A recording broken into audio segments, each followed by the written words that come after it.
লাকাল হামদি আল্লাহ আসসালাতু ওয়াসসালামু আলাইকা ইয়া রাসূলুল্লাহ আশহাদু আল্লা ইলাহা ইল্লাল্লাহু ওয়াহদাহু লা শারীকা লাহুল মাবুদ ওয়া আশহাদু আন্না মুহাম্মাদান আবদুহু ওয়া রাসূলুহু আম্মা বাদ। একটা প্রশ্ন আমার কাছে, মহিদুল ইসলাম, কাঁসড়া, আমতা, হাওড়া। হুজুর, আপনার কাছে একটা ছোট মশলা জানতে চাচ্ছি।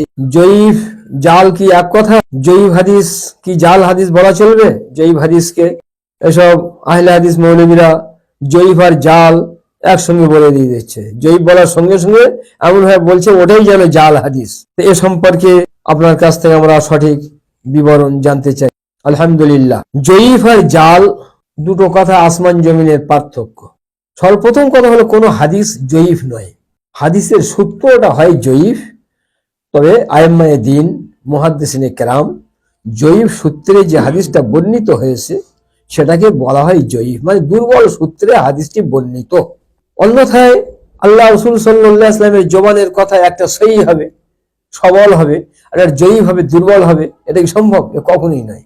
যে জবান দিয়ে তিনি বলেছেন লা ইলাহা ইল্লাল্লাহ, সেই জবান দিয়ে আবার তিনি বলতেছেন একটা কথা, দুটো পার্থক্য হবে কি করে? ব্যাপারটা হলো, জয়ীফ বলা হয় সানাদের দিক দিয়ে, সূত্রের দিক দিয়ে।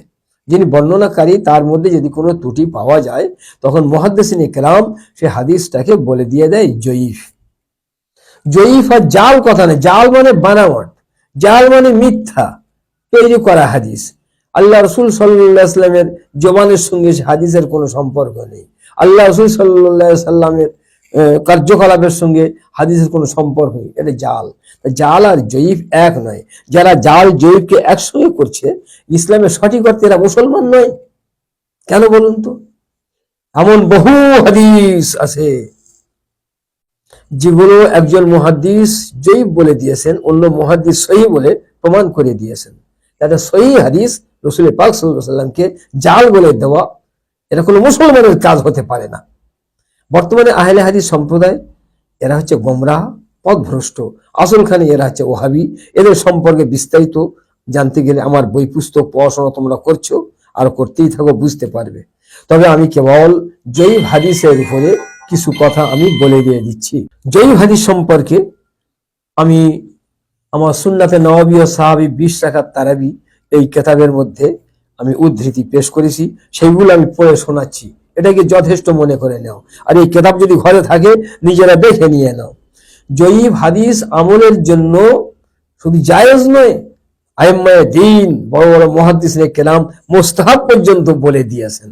যেমন ইয়াজুজুল আমাল বিল হাদিস জয়ীফ, জয়ীফ হাদিসের প্রতি আমল করা জায়েজ। এখানে জায়েজ শব্দ বলা হয়েছে। রদ্দুল মুহতার হানিফি মাযহাবের বিশ্বস্ত কিতাব, তার প্রথম খণ্ড 385 পৃষ্ঠাতে বলা হয়েছে। আলহামদুলিল্লাহ, আমাদের হানিফি বিশ্বস্ত নির্ভরযোগ্য কিতাবে যখন জয়ীফকে আমলের জন্য জায়েজ বলা হয়েছে, সেখানে আমাদের মধ্যে বিভ্রান্তি থাকার কিছুই নেই। আবার শোনেন, ক্বালাল উলামাউ মিনাল মুহাদ্দিসিন ওয়াল ফুকাহা ওয়া গায়রিহিম ইয়াজুজু ওয়া ইস্তাহিব্বুল আমালু ফিল ফাজাইল ওয়াত তারগীব ওয়াত তারহিব বিল হাদিস জয়ীফ মা লাম ইয়াকুন মাওজুআ। এখানে বলা হচ্ছে মুহাদ্দিস, ফকিহ এবং অন্যান্য উলামায়ে কেরামগণ বলেছেন, ফজিলত বর্ণনায়, আমলের প্রেরণা প্রদানে ও ভীতি প্রদর্শনে জয়ীফ হাদিসের প্রতি আমল করা জায়েজ ও মুস্তাহাব, যদি তাহা মিথ্যা বলে প্রমাণ না হয়। আলহামদুলিল্লাহ, যখন আমরা এখানে মুস্তাহাব শব্দ পেয়ে যাচ্ছি, জায়েজ শব্দ পেয়ে যাচ্ছি, আর আমাদের আইম্মায়ে দ্বীনের মধ্যে কেউ হাদিসটাকে মওজু বলে প্রমাণ করে দেননি, অতএব সেখানে আমরা আহলে হাদিসের মৌলবীদের কথায় কান দেব কেন?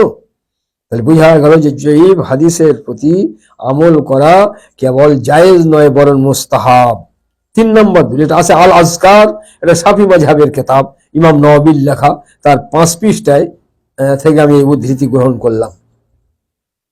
3 নম্বর, জয়ীফ ইউমারু বিহি ফিল ফাজাইল, ফজিলত বর্ণনায় জয়ীফ হাদিসের উপর আমল করা যাইবে। সিরাতে হালবিয়া প্রথম খণ্ড 59 পৃষ্ঠার হাসিয়া।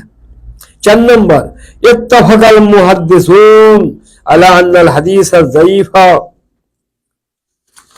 ইয়াজুজুল আমাল বিহি ফিত তারগীব ওয়াত তারহিব ফাকাত, মুহাদ্দিসগণ এই কথার প্রতি ঐক্যমত হয়েছেন যে কেবল প্রেরণা প্রদানে ভীতি প্রদর্শনে জয়ীব হাদিসের উপরে আমল করা জায়েজ।